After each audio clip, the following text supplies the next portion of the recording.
So we are almost in the 30th over. We are actually in the 30th over. India 177 for 2. Virat Kohli having scored his 71st ODI half century. He's on 53. Shreyas Iyer is on 46. Sabah is the 49th ODI century coming, The birthday boy looks to be in very fine touch. isn't he? Yet another half century, extremely patient on a on a wicket where you need to be extremely smart to get your runs. I think that's what both Virat and Shreyas have shown so far. It is on the slower side, a dry surface at Eden. It is good that India got off to a very good start against the new ball. So the new ball had some, because of the new ball, it offered some pace to the players, and that's how Rohit Sharma, Shubman Gill gave India a very good start. And since then, I think India has kind of capitalized on that brilliant start from the openers, and in a very strong position at this stage. And at the South African spinners actually made a very good comeback in the opening overs. India's run rate was almost 9, but then Yes, I think South Africa did make a comeback, but I think this partnership has been excellent for India in trying conditions. I think in both Shreyas and Virat, they really had to put their head down and then grind, and they've done that so well. So this is now setting a perfect platform for India to accelerate in the last 10 to 15 overs of this and game. how many runs would you say will be sufficient? At the beginning of the innings, I had talked about 270, 280, and I'm looking even now at that kind of a score because it's not a track where you can accelerate easily. You need to spend some time at the wicket before you start to play the big shots, and I think that's what Shreyas Iyer has done so far. And on the other hand, Virat Kohli has kind of controlled the innings by picking up those singles. So yeah, I think 280, 290 would be a very good target. Would you say when you look at wicket Virat takers. Kohli and Shreyas Iyer in the middle, would you say that they have both come out with defined roles of one having given the diktat to go out and go after the bowlers, become Yeah, the but aggressor at the other? yeah, Yeah. Shreyas Iyer plays a very important role. That is why Rohit and Rahul Dravid have insisted on having Shreyas Iyer number 4 because he's such a wonderful player against spin bowling. And India, if you notice, most of the games that India has played, so in fact, all the matches that India has played, they're played on track which is on the slower side. That's where Right. Shreyas Iyer comes in, and especially in the middle overs against good quality spinners, he's got wonderful footwork. He does not hesitate to play the big shots. We have already seen him play some important shots today, some big shots today against both Keshav Maharaj and Shamsi. So yes, on the other hand, you have Virat Kohli, who knows very well how to construct his innings, even on a slow wicket like today's. And then you have someone like Shreyas Iyer who can really accelerate when there is a need. Talk to us a little bit about the wicket. One again, a tailor-made pitch for India. Yes, I think so because India has always preferred to play on a track that offers some kind of assistance to the spinners on the slower side, where the ball does not come at the same pace on the bat, where you really have to spend some time at the wicket. It kind of negates the power strikers from the other side, whether it is South Africa, whether it is Australia. You saw what happened in the first game against Australia at Ahmedabad. On a slow surface, India really bottled up Australia.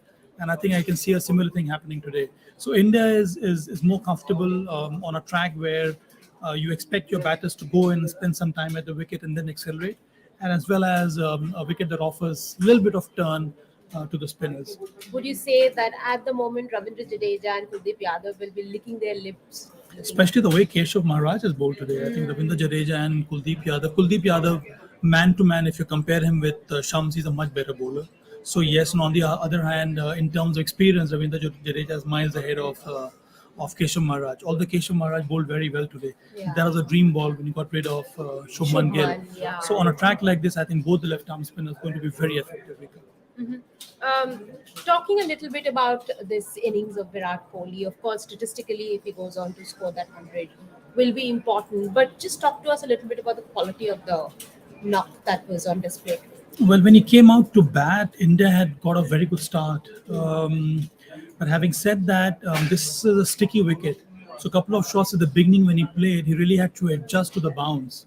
But he negotiated the spell of Rabada very well. And I think that matchup, Rabada versus Virat Kohli, was quite interesting to watch. I think those couple of overs which Rabada bowled to Virat Kohli beat him 3-4 times. But yet Virat Kohli was full of intent and he drove a couple of deliveries through the offside that was breathtaking to watch.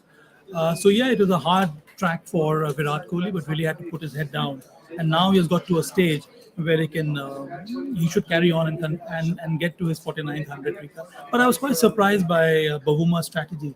I thought on a track like this against an opening pair of Rohit Sharma and Shubman Gill, I was expecting Marco Jansen and Rabada to open the innings for South Africa, not Lungi and Giri and Marco Jansen. So I think they missed a ploy there. I f- I was under the impression that Rabada and Jansen would have offered a much better challenge to both Rohit Sharma and Shubman Gill. Also, though Maharaj bowled well, would you say that they would have done better getting Coetzee? I mean, giving him that opportunity. I think the option. I mean I think that would have been in between Lungi and Giri and Goral and Gerald Coetzee. Coetzee, yeah. So I would have preferred Coetzee in that time because he offers more attacking opportunities. He's a robust bowler. He hustles the batters. He can bowl the slower delivery well. Then he can really bowl a mean bouncer.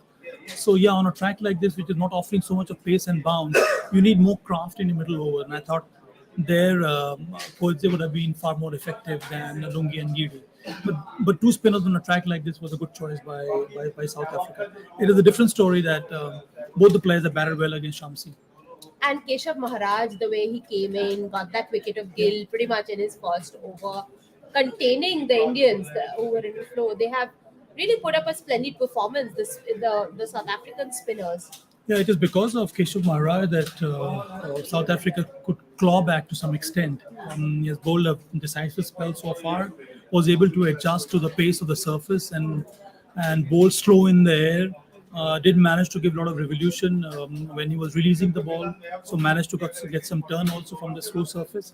It is not a track where you can extract sharp turn, so you really have to lure the batters. And I think that's what he did against Shubman Gill. Got the ball to drift, lured Shubman Gill to play on the onside against the turn, missed the bat completely and castled him.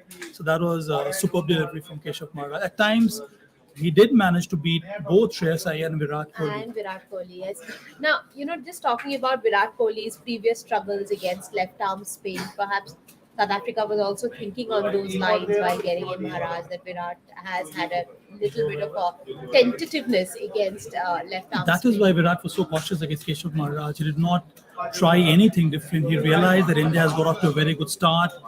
It is wise to play the spell of Keshav Maharaj instead of trying to go inside out or trying to sweep or trying to step out.